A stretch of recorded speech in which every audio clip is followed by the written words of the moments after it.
Padre, en el nombre de Jesús, tu palabra es rica, eficaz, es poderosa. Ya hemos clamado a gran voz pidiéndote que nos visite. Ahora háblanos con tu palabra, Señor. La recibimos hoy. Oramos por toda iglesia, todo pastor. Fortalécelo y que prediquen tu verdadera palabra en el poderoso nombre de Jesús. Amén y amén. Qué bendición, qué bendición. Agarre su Biblia, si está viéndonos por internet, agarre su Biblia también. Prepare su corazón en ese día.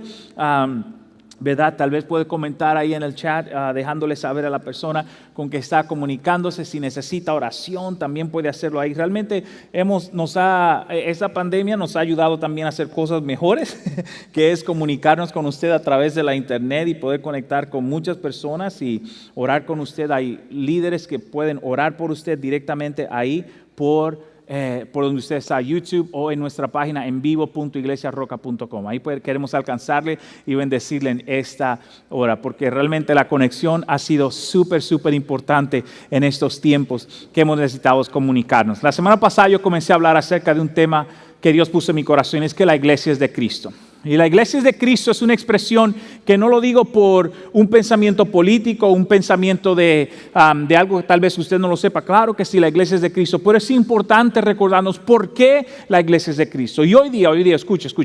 Yo quiero hablarle como su pastor. Y si soy su pastor, si usted me está viendo a través de la distancia o me está viendo aquí, yo quiero que usted tenga oídos para oír lo que quiero decirle hoy. Hoy no le voy a, una predicación de predicar, pero quiero enseñar un poco directamente, como siempre lo hacemos, de la palabra de Dios. Y hoy quiero hablarle con el corazón de pastor. Yo no soy un pastor con una influencia internacional como otros tienen. Dios me ha llamado a dirigir una iglesia, es la Iglesia La Roca en la ciudad de San Bernardino. Así que si usted y yo estamos juntos en eso, ustedes son lo importante en mi corazón. Y gracias a Dios otros se nos han unido a través de otras ciudades en Baja California, bastante, algunos a través del globo. Y si usted está conectado con nosotros y cree que mi voz es importante para usted, escuche este mensaje, ¿ok? No estoy predicando para hacer una posición política hoy día, porque eso está muy famoso, pero quiero que aprendamos de la palabra de Dios, lo que Dios quiere hablarnos acerca de lo que es su iglesia. ¿Está conmigo hoy día, iglesia? Y si usted dice amén, pues lo bienvenido. Si dice gloria a Dios, no se preocupe, no tiene que quedarse calladito ahí. Yo sé que tiene una máscara para protegerse, pero no para quedarse callado, ¿está bien? Así que conecte conmigo, que es importante. Vaya al libro de los Hechos, vamos a estar en el libro de los Hechos por el resto del mensaje. El libro de los Hechos, vamos a ver varios capítulos en el libro de los Hechos. ¿Por qué? Porque la iglesia es de Cristo y la iglesia es importante y primordial. Y cuando vivimos en una sociedad donde la ciencia y el conocimiento humano es venerado por encima de la autoridad y de la realidad de Dios, nos encontramos con las declaraciones hechas por líderes y gobernantes diciendo o dirimiendo que la iglesia no es esencial. Y eso es un error terrible, poder decir esas cosas acerca de la iglesia, porque la iglesia tal vez se vista como un movimiento cultural cuando realmente no lo es. Muchas veces la iglesia es vista como algo que se hace en una función social, pero realmente no lo es solamente. La iglesia es de Cristo. La iglesia es de Cristo no solamente porque nosotros la designemos así, sino porque Cristo de sus propios labios la designó de esa manera. Y es tan importante que entendamos eso y no permitamos que las dirigencias sociales designen la importancia de algo que Cristo designó importante. Mis hermanos, no es la primera vez que la iglesia está bajo presión. No es la primera vez. En la historia, a través de la historia, siempre ha estado bajo presión. Y es tan impresionante, el historiador Josefo, que es un historiador muy famoso, escribió una compilación acerca de la iglesia. No era cristiano, era un agnóstico. Josefo, que estudió la Biblia, estudió la historia de la vida o del cristianismo, y este hombre es tan increíble. Él tiene una frase impresionante y la frase es esa. Él dice: cuando la iglesia fue atacada y puesta bajo presión, el libro de los Hechos, y luego muchos cristianos bajo Nerón fueron asesinados y quemados en palos en la ciudad. Nerón, y de la manera que Nerón iluminaba las calles de Roma, fue poniendo a cristianos en palos altos como los postes de luz, e encendiendo a seres humanos que no negaban la verdad de Jesucristo. Y él dice: lo más increíble de todo eso es que es en todo movimiento, cuando el líder muere, el movimiento deja de existir. Sin embargo, en el cristianismo, cuando Cristo muere y vuelve y resucita, el cristianismo creció más rápido que en cualquier otra ocasión. Y aquellos que morían por el evangelio, dice Josefo, que ellos eran felices de dar su vida por Jesucristo. Y nunca lo negaron. Mis hermanos, el cristianismo no es algo que la sociedad le da autoridad. El cristianismo es algo que viene porque Cristo dio su vida por ello y Él lo declara: ustedes son esenciales. Y lo que yo creo es esencial para el avance de la vida. Y al menos que usted y yo entendamos la historia de lo que estamos creyendo, muchas veces vamos a perder porque estamos luchando y viviendo en esa vida. Y yo no quiero que Iglesia La Roca haga eso. En Mateo 16 dice lo siguiente, Mateo 16 dice: y yo también te digo, eso es Jesús hablando con Pedro, dice: yo también te digo que tú eres Pedro, y sobre esa roca edificaré mi iglesia, y las puertas del Hades no prevalecerán contra ella. Cristo hace una declaración mucho antes de que se hiciera la palabra eclesia, que significa realmente, no es una palabra cristiana, la palabra eclesia es una palabra griega que significaba reunión o conmemoración. Entonces Cristo dice: la reunión que yo voy a fundar bajo la iglesia, bajo ese nombre, son los llamados a salir, los llamados a estar juntos en esa área. Él dice: yo lo voy a edificar. Así que Cristo es quien edifica su iglesia. La iglesia le pertenece a Él. Y es tan importante saberlo para que no confundamos estas cosas. Y hay tres frases que yo quiero que todos ustedes que me están viendo hoy, que están aquí hoy, que puedan tener en su mente acerca de la iglesia en estos tiempos. Tres frases importantísimas que usted debe poner en su alma. Y la primera es esta, ya lo dije: la iglesia es de Cristo. La iglesia es de Cristo, es súper importante entenderlo. Escuché a un pastor, si no me equivoco es pastor Dante, que es bien cómico, hizo una historia que me hizo reír tanto porque hasta cierto sentido es verdad, y él decía cómo la gente le ha perdido el temor a Dios y ha puesto su temor en el hombre. Y él dice que había una mujer limpiando la iglesia. Y cuando estaba limpiando la iglesia, metió la basura debajo de la alfombra de la iglesia sin recogerla, ¿verdad? Como nadie la estaba viendo, la iglesia estaba vacía, y de repente oye una voz que le dice: ¿qué estás haciendo? Esta es mi iglesia. Y la señora se asusta y comienza a mirar y le dice: ¿quién me habla? ¿Quién me habla? Y dice: es Dios. Y dice: ay, pensé que era el apóstol que me estaba viendo. Y así de cómico, así de triste. Que hay mucha gente que le tiene mayor temor muchas veces a las cosas de la sociedad, a los líderes, y aunque tener respeto de nuestros líderes, que al mismo Dios. No hacemos las cosas porque alguien nos está viendo, las hacemos porque Cristo es el que está con nosotros todo el tiempo, porque es su iglesia. Él es quien la dirige, Él es quien desea lo mejor para ella. Está conmigo hoy día. Usted está asustado, pero no se preocupe, que Cristo lo quiere. El libro de los Hechos, capítulo 20, me dice lo siguiente. Dice Pablo hablando a los pastores. Por eso para mí eso es tan importante. Le dice a los pastores esto, a los líderes. Le dice: tengan cuidado de sí mismo. Primero, cuide su propia vida, cuide su testimonio, cuide su caminar. Cuídese, tenga cuidado de sí mismo y de todo el rebaño sobre el cual el Espíritu Santo los ha puesto como obispo para pastorear la iglesia. ¿De quién, mi hermano? La iglesia de Dios. La iglesia de Dios. Y es por eso que cada pastor, cada líder toma su función tan en serio acerca de la realidad de sus iglesias. Y yo no soy distinto a cualquier otro pastor. Yo soy muy celoso de usted, en orar por usted, en velar por usted, deseando lo mejor para su vida, porque es un cargo, no un cargo, sino un encargo que Dios ha puesto sobre mi corazón y sobre mi vida. Y es por eso que cuando leemos esto dice: es importante pastorear la iglesia que es de Dios. La iglesia que es de Dios.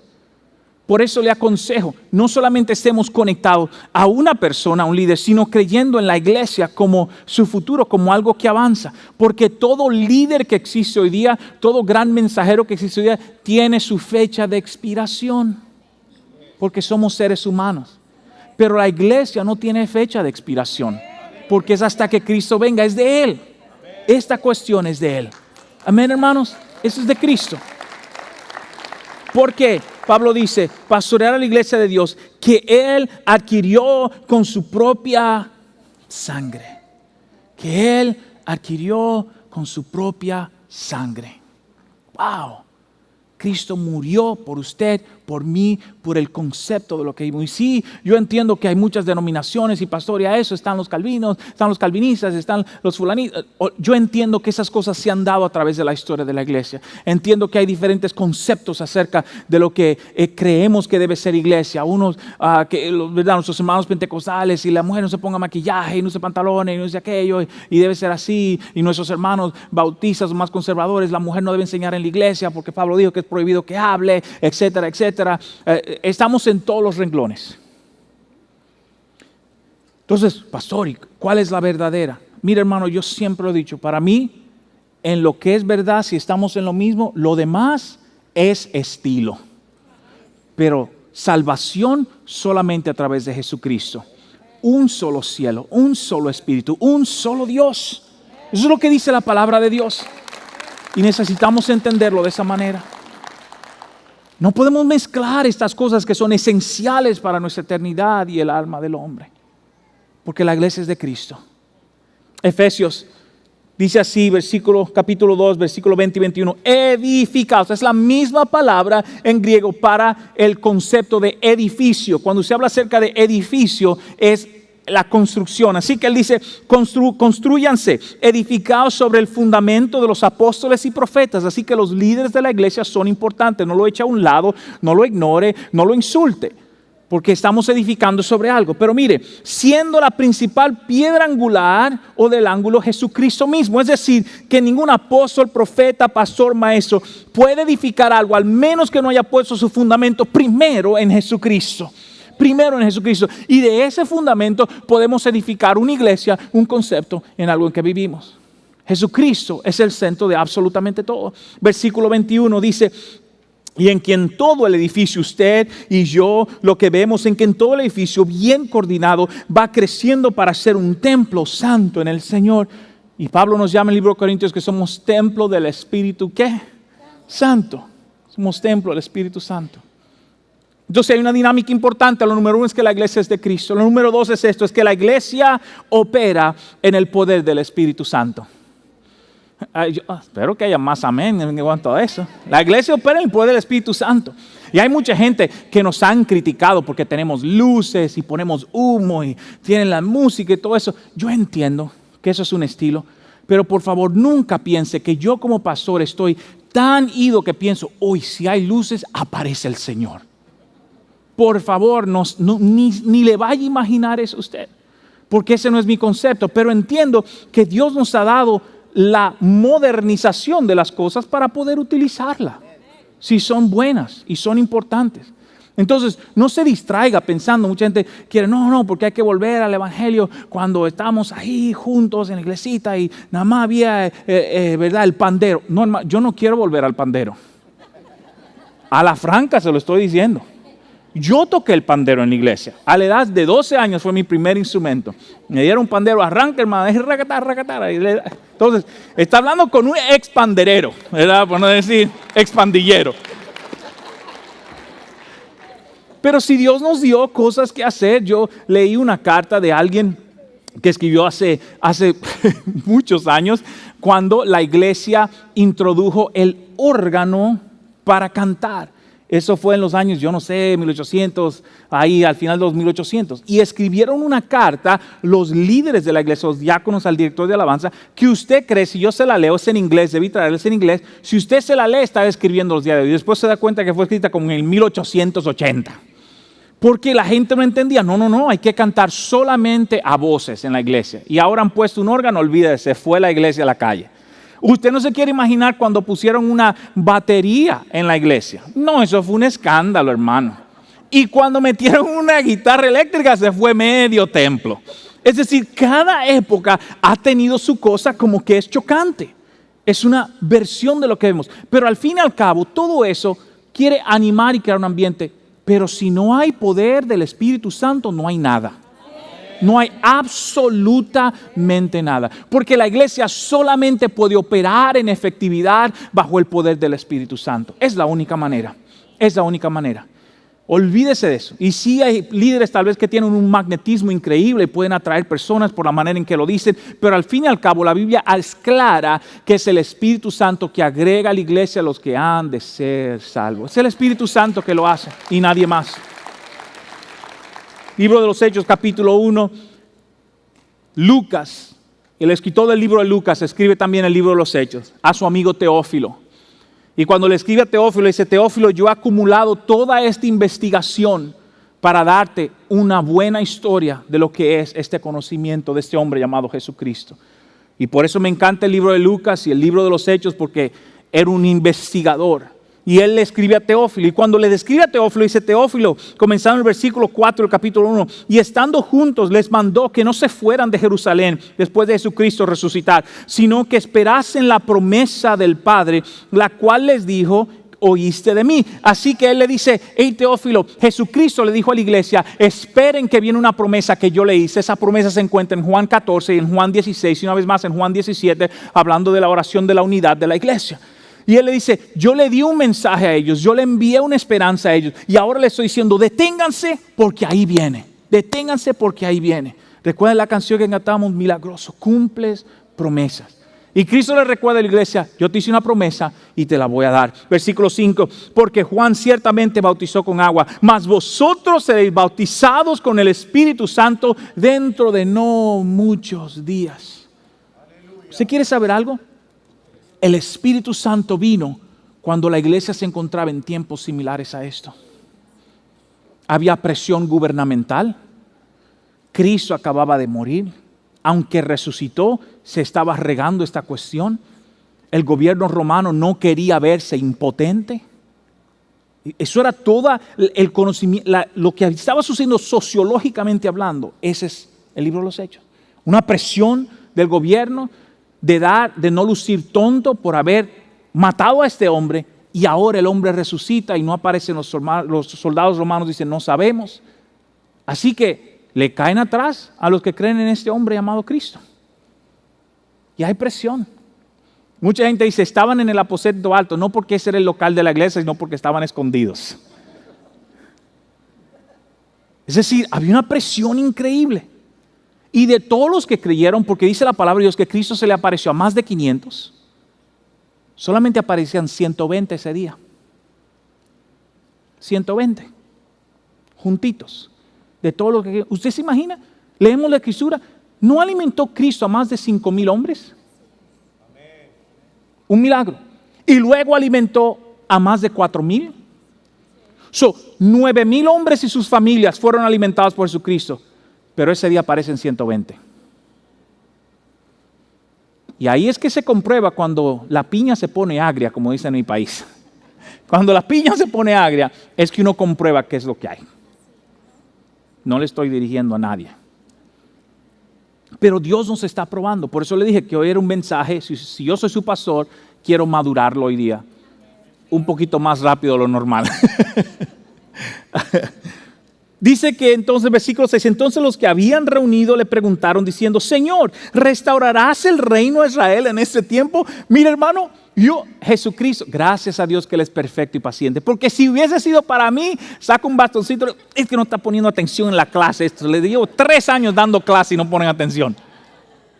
Es decir, Jesucristo le dice: mi reino no es de este mundo, mi reino es espiritual. Y están hablando con Jesucristo resucitado y le preguntan: Jesucristo, ¿y cuándo vienes a tomar el gobierno de esta cuestión? A echar los romanos. Usted, después de 3 años, Cristo diciéndole: yo no soy de este mundo, usted no es de este mundo, tenemos un reino espiritual. No sé. No. Jesucristo muere y resucita. Y todavía le preguntan: ¿y cuándo es que vas a derrocar el gobierno, Cristo? Díganos. Eso es lo que le están preguntando. ¿Cuándo vas a eliminar a los romanos para nosotros ser nuestro propio pueblo? Y Cristo le dice con su paciencia, la cual el pastor todavía no ha llegado a ese nivel. Versículo 7, y les dijo: no os toca a vosotros saber los tiempos o las sazones que el Padre puso en su sola potestad. Cristo vuelve y le repite lo mismo que le dijo en Mateo 24. Mis hermanos, cuando yo regrese, eso es del Padre, ni siquiera mío, le dice Cristo. Y es por eso que hay gente preocupada. ¿Y cuándo viene Cristo? Y ante la tribulación, y después de la tribulación, y en el medio, y los 144. Mira, hermano, asegúrese que usted sea salvo y que está caminando en santidad. Con eso es suficiente. Venga antes, venga después. Con eso es suficiente. Y está grabado lo que estoy diciendo, por si quieren después estar discutiendo teología. Yo nunca, desde que soy un cristiano jovencito, me ha interesado ese tema. Porque yo cuando era jovencito decidí, Él venga antes o venga después, viene, sea como sea. Lo que la Biblia me está pidiendo es que los que lleguen hasta el final recibirán la corona. Pues yo voy a aguantar hasta el final, o por lo menos eso deseo. Por lo menos eso deseo. No quiero hablar de antemano porque uno no sabe, ¿verdad? Pero por lo menos esos deseos. Todavía me quiere. No se vaya de la iglesia. Ven el domingo que viene. Versículo 8 dice, puede decir eso conmigo, esa frase, pero recibiréis poder. 1, 2 y 3. Pero recibiréis poder. Oh, ahí si no está viendo, diga poder en ese día de su casa. Poder, pero recibiréis poder. Porque la iglesia solamente y el cristiano puede operar bajo el poder de Jesucristo. De hecho, mi esposa y yo hemos tenido conversaciones muy profundas en esos días acerca de nuestros propios hijos. Donde nos hemos dicho, cuando nosotros cambiamos, ella y yo como un adolescente, tenía la edad de 16 años, cuando fui bautizado en el Espíritu Santo. Escuche eso, cuando usted le da su vida a Dios para salvación, la palabra dice en el libro de Tesalonicenses que usted es sellado con el Espíritu Santo para eternidad. Así que en la llenura del Espíritu Santo es un encuentro completamente distinto a su salvación. Usted tiene el Espíritu Santo si es de Cristo. Así que no se asuste, no tenga temor, no se avergüence. Pero la llenura del Espíritu Santo es una experiencia increíble de acuerdo a la palabra de Dios. Y nosotros creemos que todavía Cristo está haciendo eso. Y todavía su Espíritu Santo está llenando y operando en su gente y en su pueblo. Esa es nuestra creencia en nuestra iglesia y nuestra teología. Creemos que no ha cesado el mover del Espíritu Santo. Como hay personas que así lo creen y en ese punto teológico somos distintos. Yo no creo que el Espíritu Santo ha cesado. Todavía sana, todavía restaura, todavía transforma, todavía libera, todavía quita adicción, todavía hace su función en cada uno de nosotros.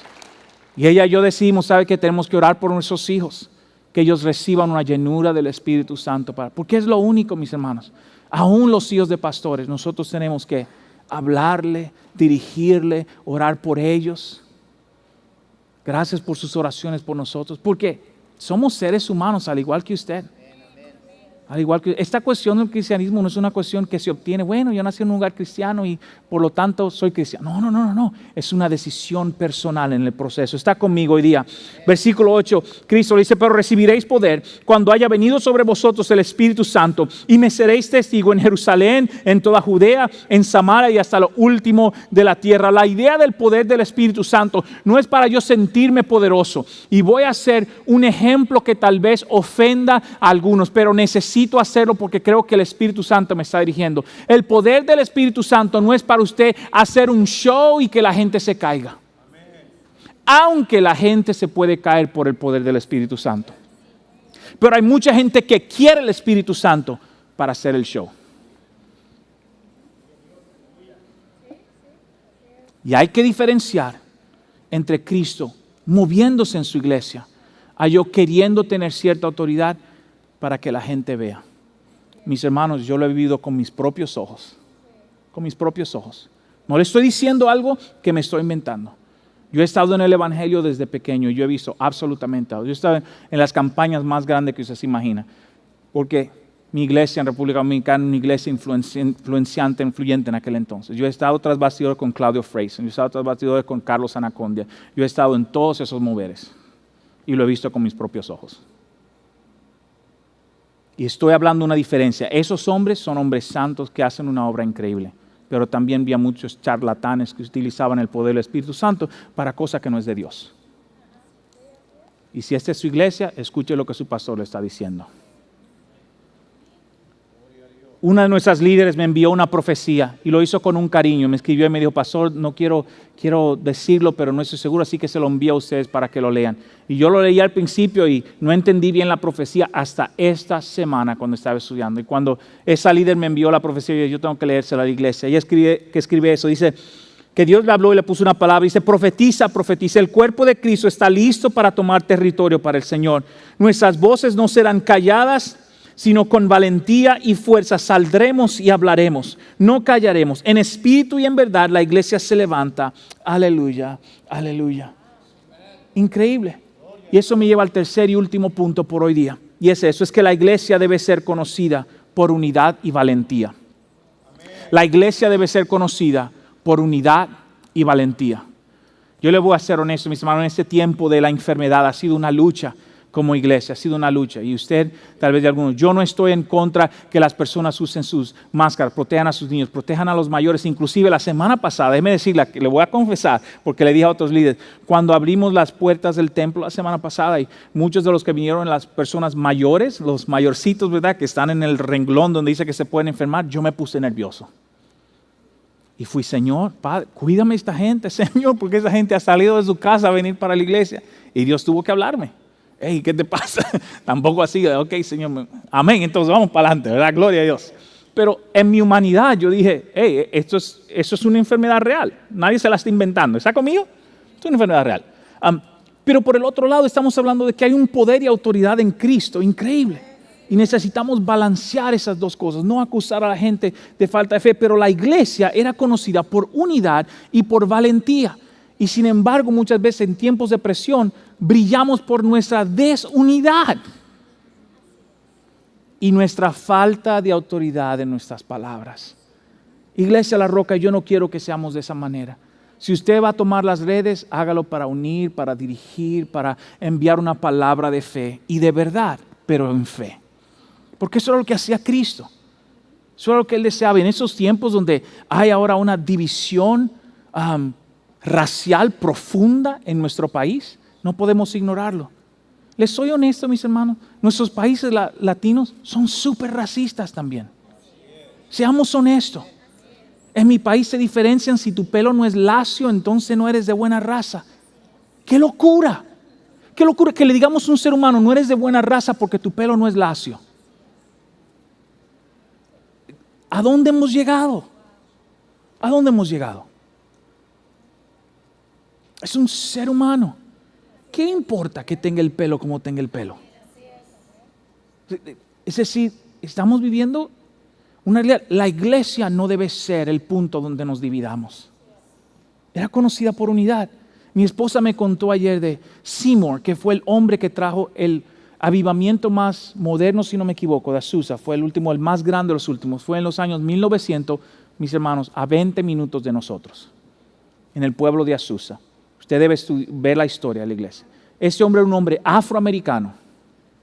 Y cuando él fue al Instituto Bíblico para estudiar de la Biblia, por ser afroamericano, no podía sentarse en la misma aula con estudiantes blancos, sino que se sentaba en el pasillo de la universidad, con la puerta abierta, a escuchar lo que el profesor decía.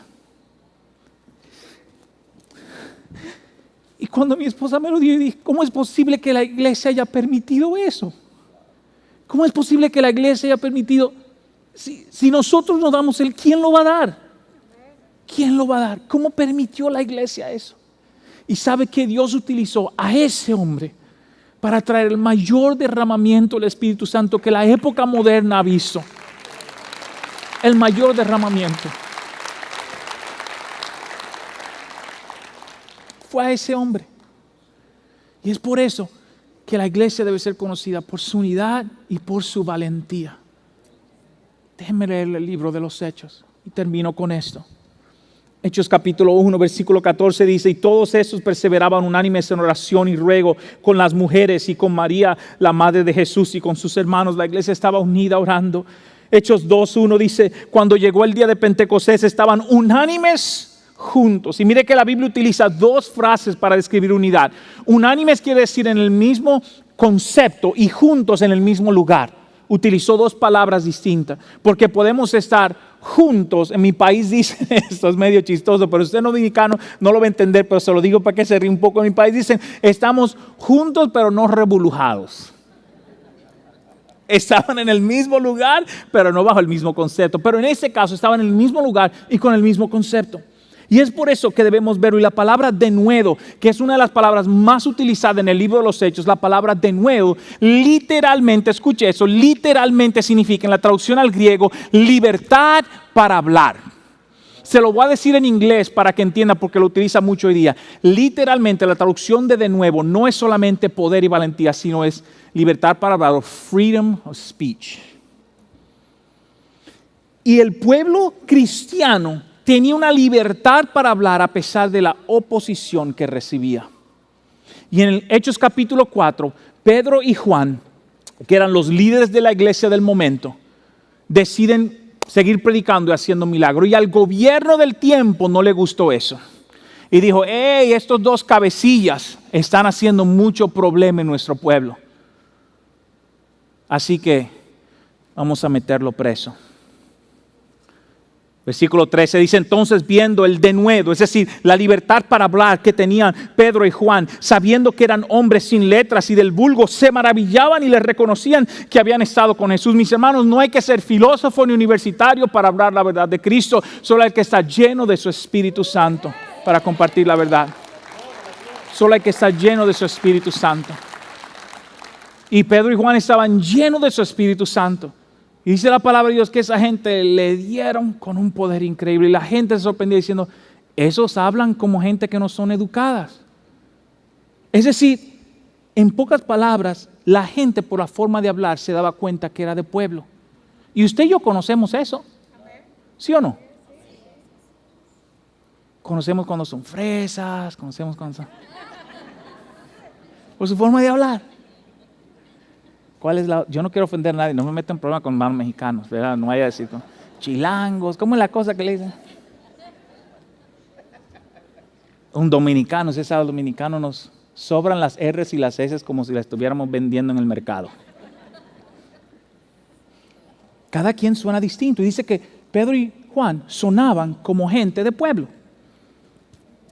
Y los líderes se dijeron, ¿y estos dos puebluchos qué se creen? Pero dicen que se sorprendían porque estaban llenos del Espíritu Santo. Los meten preso. Escuche eso, los meten preso. Les dan latigazos y le dicen, cuando te saquemos de aquí, no prediques. Versículo 23. Puestos en libertad, vinieron a los suyos, vinieron a la iglesia, ¿verdad? Los que estaban reunidos en la casa de una hermana. Si no me equivoco era la casa de Lidia, pero puede ser la casa de otra persona. Y vinieron ahí, se reunieron. Y dice la palabra de Dios, y contaron a todos los principales, sacerdotes y ancianos lo que le habían dicho. Escuche eso.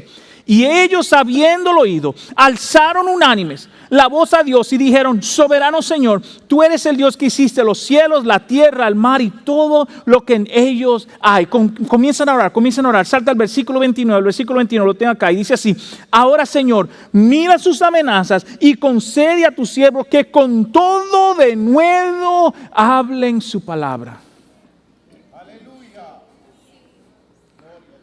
Pero hoy día la oración del cristiano de hoy es, Señor, protégenos, guárdanos, esconde aquí, que no diga el fulano, que no nos... No.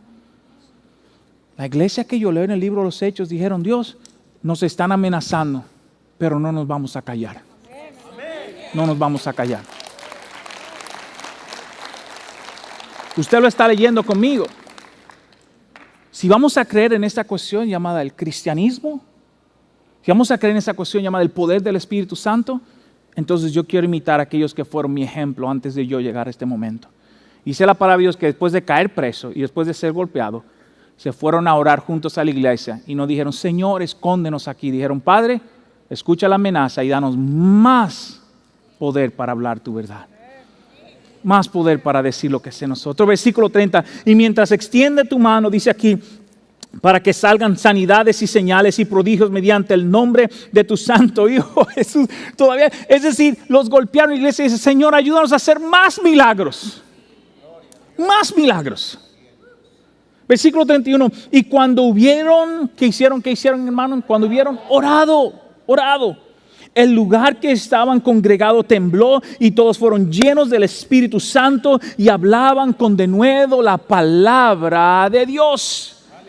Qué cosa tan increíble, que cuando el Espíritu Santo le llenó, lo que hizo fue que creó en ellos una valentía para decir la verdad de Cristo en cualquier área y en cualquier lugar. La iglesia La Roca, la iglesia es de Cristo. La iglesia es de Cristo y debe ser conocida por ello. Y en esos tiempos de presión, de pandemia, de presión social, de obvio racismo, obvio en contra de nuestros hermanos afroamericanos y hasta cierto nivel en contra de los hermanos latinos, es tiempo que la iglesia vea una vez más qué es lo que Cristo desea de nosotros. Esto no es un movimiento político. Esto no es un movimiento político. Yo no me uní a la iglesia porque vota de un partido o de otro. Yo me uní a la iglesia porque Cristo hizo algo increíble. Y yo amo a la iglesia porque yo se lo he dicho a ustedes. Cuando mi papá estaba enfermo en su cama de muerto, no fue un político que vino a verlo, fue un pastor. Cuando mi mamá enviudó, no fue un político que vino a darle nada, fue un pastor que vino a darle seguimiento para que ella y sus hijos hoy estuvieran caminando en Dios. Fue la iglesia que estuvo ahí cuando hubo necesidad en nuestra casa, no fue ningún político. La iglesia no es un movimiento político. Cristo dio su vida por ello y te ama a ti, me ama a mí y quiere que nosotros veamos con valentía lo que Él desea para nuestra vida. Ore conmigo ahí mismo, cierre sus ojos. Padre, en el nombre de Jesús te pedimos aquí en Iglesia La Roca que tú hagas tu obra, Señor, y que con valentía podamos ver el mover de tu Espíritu Santo. Con valentía podamos caminar contigo, con valentía podamos avanzar en una manera increíble a hacer tu obra en estos tiempos, Señor. Yo te pido que tú llenes con poder a cada uno de los que están presentes y los que nos están viendo hoy, aún en sus hogares. Yo envío una palabra de fe a cada uno de ellos. Y si hay corazón para recibirlo, que tú lo llenes hoy día con tu Espíritu Santo. Señor, danos de nuevo y unidad para caminar en ti, en cada área de nuestra vida, en el poderoso nombre de Jesús.